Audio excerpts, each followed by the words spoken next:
Welcome back to Uprising. I'm Sonali Kolhatkar. The epidemic of police killings of unarmed black men seems to have not waned in the least, even if protesters are out on city streets in full force, denouncing police brutality.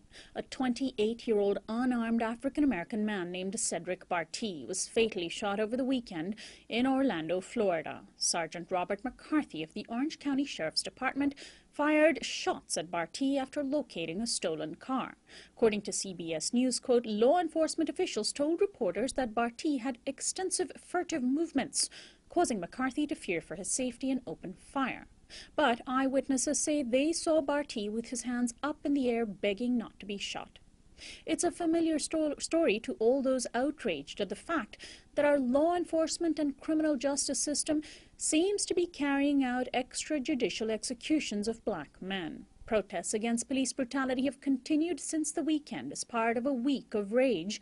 From blocking freeways to staging die-ins, activists have attempted to channel their anger into action, pushing officials to do more to stop the killings and hold officers accountable. Today we'll turn to John A. Powell. He's a professor of law and of African American studies and ethnic studies at the University of California, Berkeley, who has taught at numerous law schools, including Harvard and Columbia University. Mr. Powell is the executive director of the Haas Institute for a Fair and Inclusive Society.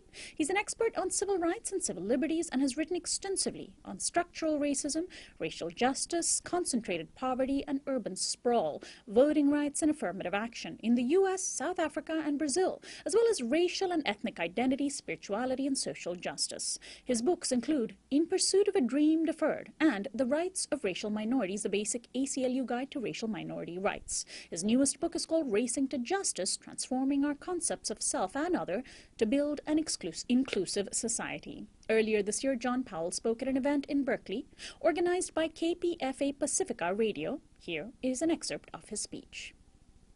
But let's think about race and the role of race. And race is a little bit like gravity. And gravity is something that we all have. We all have weight. And yet, by some accounts, and there's my friend Gabor in the audience tonight, there are only about 4 people on the planet that really understand gravity. Yet we all are affected by it. And I would posit that race is like that. We're all affected by it. And we all have sort of a common sense knowledge. I'm an expert in race because I've been black my whole life.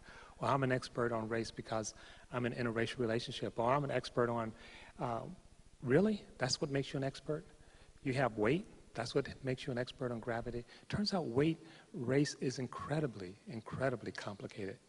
And even the experts are struggling with it. And there's some experts, whatever that means, in the audience tonight. Ian Handy Lopez, among others.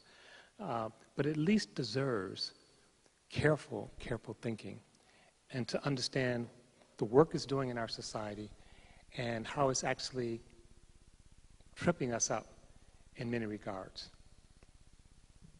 So Gunther Myrdal, who was a Swedish social scientist, was asked to come over to the United States and study race.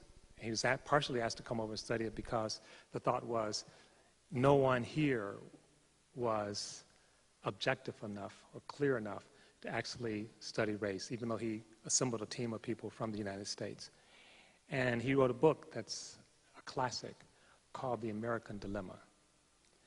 And the dilemma was this, according to Myrdal, is a country founded on the concept of equality has deep, systematic racial inequality.